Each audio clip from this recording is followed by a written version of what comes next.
ಶಾಸಕರು ಆಗುವಂತಹ ಬ್ಲಾಕ್ ಕಾಂಗ್ರೆಸ್ನ ಅಧ್ಯಕ್ಷರು, ಮಹಿಳಾ ಕಾಂಗ್ರೆಸ್ನ ಅಧ್ಯಕ್ಷರೇ, ಕಾಂಗ್ರೆಸ್ ಪಕ್ಷದ ಎಲ್ಲ ಮಂಚೂಣಿ ಘಟಕದ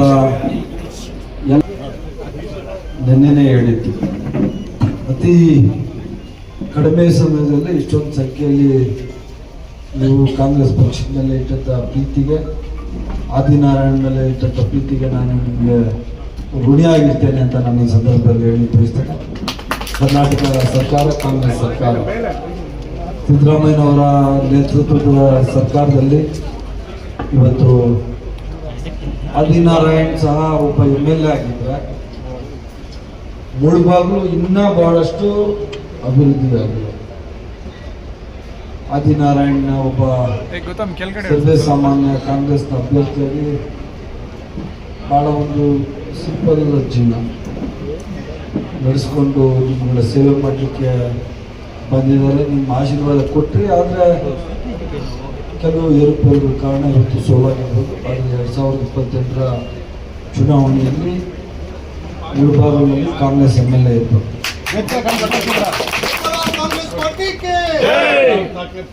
ಯಾಕೆ ಅಂದರೆ ಹೇಳ್ತಾ ಇದ್ದೀನಿ ಅಂದರೆ 2023ರಲ್ಲಿ ನಮ್ಮ 5 ಮಹತ್ವಾಕಾಂಕ್ಷಿ ಯೋಜನೆಗಳಿದೆ. ಸುಮಾರು 60,000 ಕೋಟಿ ರೂಪಾಯಿಗಳ ಯೋಜನೆಗಳು, ಜನಪರವಾಗಿ 5 ಯೋಜನೆಗಳು, ಗೃಹಲಕ್ಷ್ಮಿ, ಶಕ್ತಿ ಮತ್ತು ಅನ್ನಭಾಗ್ಯ, ಯುವ ನಿಧಿ ಮತ್ತು ವಿದ್ಯುತ್ ಗೃಹ ಜ್ಯೋತಿ, 60,000 ಕೋಟಿ ರೂಪಾಯಿಗಳನ್ನ ಜನಸಾಮಾನ್ಯರಿಗೆ ಕೊಡುವಂತಹ ಯೋಜನೆಯನ್ನು ಸಿದ್ದರಾಮಯ್ಯವರು ಘೋಷಣೆ ಮಾಡಿದಾಗ ಕಾಂಗ್ರೆಸ್ ಪಕ್ಷವನ್ನು ನಂಬಿ ಇಷ್ಟು ದೊಡ್ಡ ಮಟ್ಟದ 137 ಶಾಸಕರುಗಳನ್ನ ನಮ್ಮ ರಾಜ್ಯದಲ್ಲಿ ಗೆಲ್ಲಿಸ್ಕೊಂಡು, ಏನು ಇದು ಪ್ರಾಮಿಸ್ ಮಾಡವ್ರೆ, ಅದರ ಮೇಲೆ ನಂಬಿಕೆ ಇಟ್ಟು, ಆ ನಿಜವಾದ ಪ್ರೀತಿ ಇಟ್ಕೊಂಡಿದೆ. ಸಿದ್ದರಾಮಯ್ಯನವರು ಅಸಾಧ್ಯವಾದ ಕೆಲಸವನ್ನು ಇವತ್ತು ರಾಜ್ಯದಲ್ಲಿ ಮಾಡಿಕೊಟ್ಟಿದ್ದಾರೆ. 5 ಯೋಜನೆಗಳನ್ನ ಸಾಕಾರಗೊಳಿಸಿದ್ದಾರೆ.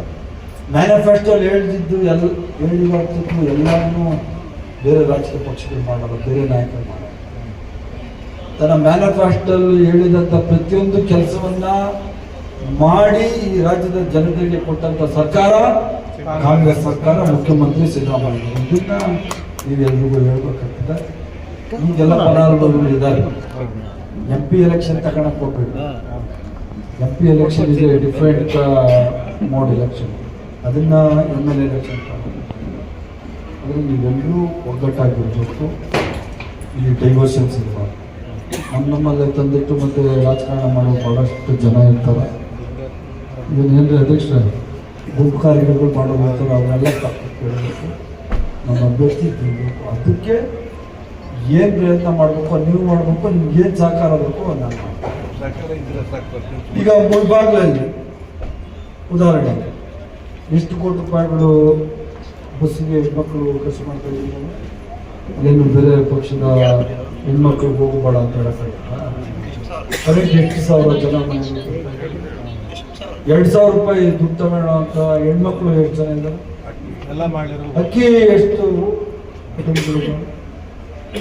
ಅದರಿಂದ ಒಂದು ವರ್ಷಕ್ಕೆ 60,000 ಕೋಟಿ ಅಂದರೆ 224 ಕ್ಷೇತ್ರ ಇಟ್ಟು 60 ಅಂದರೆ ಹೆಚ್ಚು ಕಮ್ಮಿ 300 ಕೋಟಿ ಒಂದು ವರ್ಷಕ್ಕೆ. ಒಂದು ಕಾನ್ಸೆನ್ಸ್ 300 ಕೋಟಿ ರೂಪಾಯಿ ಖರ್ಚು ಮಾಡಿದ್ದೀವಿ ಆಲ್ರೆಡಿ. ಸ್ಟಾರ್ಟ್ ಆಗಿ 2 ವರ್ಷ 2.5 ವರ್ಷ ಆಯಿತು. 500, 600, 700, 800 ಕೋಟಿ ಈ ಯೋಜನೆಗಳಿಗೆ ನಾವು ಕೊಟ್ಟಿದ್ದೀವಿ. ಅದು ಮುಳುಬಾಗಿಲು ಸೇರಿ ಲಕ್ಷಾಂತರ ಜನ ಇದ್ದಾರೆ. ಅವ್ರಿಗೆಲ್ಲ ನೀವು ತಿಳಿ ಹೇಳ್ಬೇಕಷ್ಟೇ. ಬೊಗಳೆ ಬಿಡ್ಕೊಂಡು ಸುಳ್ಳು ಹೇಳ್ಕೊಂಡು ರಾಜಕಾರಣ ಮಾಡುವಂಥ ವ್ಯಕ್ತಿಗಳನ್ನ ದೂರ ಇಡಬೇಕು. ಜಾತಿ ಜನಾಂಗಗಳ ಮಧ್ಯದಲ್ಲಿ ತಂದಿಡುವಂಥ BJP ಪಕ್ಷ, ಅವ್ರ ಜೊತೆ JDS ಇಬ್ರು ದೂರ ಇಟ್ಟು ರಾಜಕಾರಣ ಪ್ರತಿ ಮನೆಗೂ ಹೋಗಿ ಕಾಂಗ್ರೆಸ್ ಸರ್ಕಾರ ಏನೇನು ಮಾಡಿದೆ, ಎಷ್ಟು ಬಡವರು ಇದರಲ್ಲಿ ಫಲಾನುಭವಿಗಳಿದ್ದಾರೆ, ಎಷ್ಟು ಜನ ಹಿಂದೆ ವರ್ಗದವರೇ ಅಲ್ಲ ಮೇಲ್ವರ್ಗದಲ್ಲಿರುವಂತಹ ಬಡವರು ಸಹ ಈ ಯೋಜನೆಯ ಫಲಾನುಭವಿಗಳು. ನಾವು 2,000 ರೂಪಾಯಿ ಕೊಡ್ಬೇಕಾದ್ರೆ ನೀನು ಆ ಜಾತಿ ಈ ಜಾತಿ ಅಂತ ಹೇಳ್ತೀವ. ಬಸ್ ಗತ್ತವನ್ನ ಹೆಣ್ಮಗಳು ನೀನು ಆ ಜಾತಿ ಈ ಜಾತಿ ಅಂತ ಕೇಳ್ತೀವಾ? ರೇಷನ್ ಕೊಡೋರು ಆ ಪಾರ್ಟಿ ಈ ಪಾರ್ಟಿ ಅಂತ ಹೇಳ್ತೀವಿ, ಆ ಜಾತಿ ಅವತ್ತು ಸರ್ವೇ ಜನ ಸುಖಿನೋ ಭವಂತು ಅಂತ ಹೇಳುವಂತ ಸರ್ಕಾರ ಈ ದೇಶದಲ್ಲಿ ಇರೋದು ಕಾಂಗ್ರೆಸ್ ಪಕ್ಷ ಬಂದು. ಅದನ್ನ ನೀವು ಹೇಳ್ಬೇಕು. ಈಗ ನಾವು ವೋಟ್ ಹಾಕಿ ನಾವು ಗೆಲ್ಸ್ಕೋಬೇಕು ಅಂದ್ರೆ, ನಮ್ಮ ಅಭ್ಯರ್ಥಿಗಳು ಗೆಲ್ಬೇಕು ಅಂದ್ರೆ, ನಾವು ಗೆಲ್ಬೇಕು ಅಂದ್ರೆ ನಾವು ಕೆಲಸ ಮಾಡಿನೇ ತೋರಿಸ್ಬೇಕು. 100 ಕೆಲಸ ಮಾಡಿ 100 ಕೆಲಸದಲ್ಲಿ 99 ಮಾಡಿ ಒಂದು ಕೆಲಸ ಮಾಡಿಲ್ಲ ಅಂದ್ರೂ ಆ ಒಂದು ಕೆಲಸನೇ ತೋರಿಸುವಂತಹ ದುಷ್ಟಶಕ್ತಿಗಳು ನಮ್ಮ ವಿರೋಧ ಪಕ್ಷದವರು. ಆದರೆ ಬಿಜೆಪಿ ಅವರು ಜೆ ಡಿ ಅವ್ರಿಗೆ ಅದೇನೂ ಇಲ್ಲ. ಬರೀ ಅವರು ಹಿಂದೂ ಮುಸ್ಲಿಂ ಎರಡೇ ಕೆಜಿ ಅಧ್ಯಕ್ಷ ಇಲ್ಲ, ಇವೆರಡೇ ಮಾಡೋದು. ಜಾತಿ ತಂದಿಟ್ಟು ಮುಸ್ಲಿಮು, ನೀನ್ ಹಿಂದೂ, ನೀನ್ ಕ್ರಿಶ್ಚಿಯನ್ನು, ಇಷ್ಟೇ ಎತ್ಕಟ್ಟು ಅಂತ ಕೆಲಸ. ಅವ್ರಿಗೇನು ಅವ್ರಿಗೆ ಬಾಧ್ಯತೆಗಳೇ ಇಲ್ರಿ, ಅವ್ರಿಗೆ ಬಾಧ್ಯತೆಗಳೇ ಇಲ್ಲ. ಇವಾಗೂ ಅದೇ ಮಾಡ್ತಾವ್ರೆ, ಮುಂಚೆನೂ ಅದೇ ಮಾಡಿದ್ರು, ಮುಂದಕ್ಕೂ ಅದೇ ಮಾಡ್ತಾರೆ.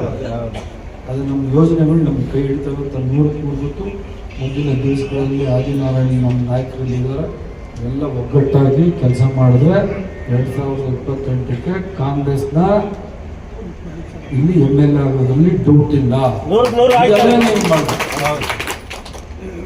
ಹಿಂಗೆ ಹೇಳೋದಲ್ಲ, ಕೆಲಸ ಮಾಡಬೇಕು.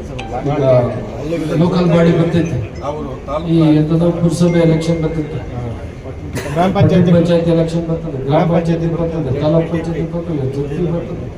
ಇದನ್ನೆಲ್ಲ ನೀವು ಮುಂದೆ ನಿಂತ್ಕೊಂಡು ಮಾಡೋದು. ಆದಿನಾರಾಯಣ ಮತ್ತು ನಮ್ಮ ಬ್ಲಾಕ್ ಅಧ್ಯಕ್ಷಗಳು ಯಾರು ಹೇಳ್ತಾರೆ ಅವ್ರಿಗೆ ಸೀಟ್ ಕೊಡೋದು. ತಾಲೂಕ್ ಪಂಚಾಯತಿ ಆಗಲಿ, ಜಿಲ್ಲಾ ಪಂಚಾಯತಿ ಆಗಲಿ, ಗ್ರಾಮ ಪಂಚಾಯತಿ ಅದು ಸಿಂಬಲ್ ಇಲ್ಲ, ಅದು ನಮ್ಮ ಬೆಂಬಲಿತ ಅಭ್ಯರ್ಥಿ ನಿಂತ್ಕೊಳ್ತಾರೆ. ಮತ್ತು ಲೋಕಲ್ ಬಾಡಿ ಪುರಸಭೆ ಅಲ್ವಾ, ನಗರಸಭೆ ಸಹ ಏನಂತ ಡಿಸೈಡ್ ಮಾಡಿ ನಿಮಗೆ ಕೊಡೋದು. ಆದ್ದರಿಂದ ದುಡ್ಡಿಗೆ ಆಸೆ ಪಡದೆ ಸೋತರು ಸಹ ನಿಮ್ಮ ಜೊತೆ ನಿಂತ್ಕೊಂಡು ಕೆಲಸ ಮಾಡ್ತಾವನೆ. ಆಶೀರ್ವಾದ ಮಾಡಬೇಕು. 2028ಕ್ಕೆ MLA ಮಾಡಿ ಅದ್ರ ಮುಂಚೆ ಬರುವಂತಹ ಲೋಕಲ್ ಬಾಡಿ ಎಲೆಕ್ಷನ್ಸ್ ಎಲ್ಲರೂ ಒಳ್ಳೇದಾಗಲಿ ಅಂತ ಹೇಳಿ, ಒಳ್ಳೇದಾಗಲಿ ಅಂತ ಹೇಳಿ ನಾನು ಈ ಸಂದರ್ಭದಲ್ಲಿ ಹೇಳ್ತಾ ಇದ್ದೀನಿ. ಎಲ್ಲ ನೀವು ಬರಬೇಕು. ಬಾಬಾ ಸಾಹೇಬ್ ಅಂಬೇಡ್ಕರ್ ಅವರು ಪುಸ್ತಕದಲ್ಲಿ ಮಾಲಾರ್ಪಣೆ ಮಾಡುವಂತಹ ಸಂವಿಧಾನ ನಮಗೆ ಕೊಟ್ಟಿದ್ದಾರೆ. ನಾವೆಲ್ಲರೂ ಇವತ್ತು ದೂರ ಮಾತಾಡಬೇಕಾದ್ರೆ ನಾನು ಇಲ್ಲಿ ನಿಂತ್ಕೊಂಡು ಒಬ್ಬ ಡಿಸ್ಟ್ರಿಕ್ಟ್ ಮಿನಿಸ್ಟ್ರು, ನಮ್ಮ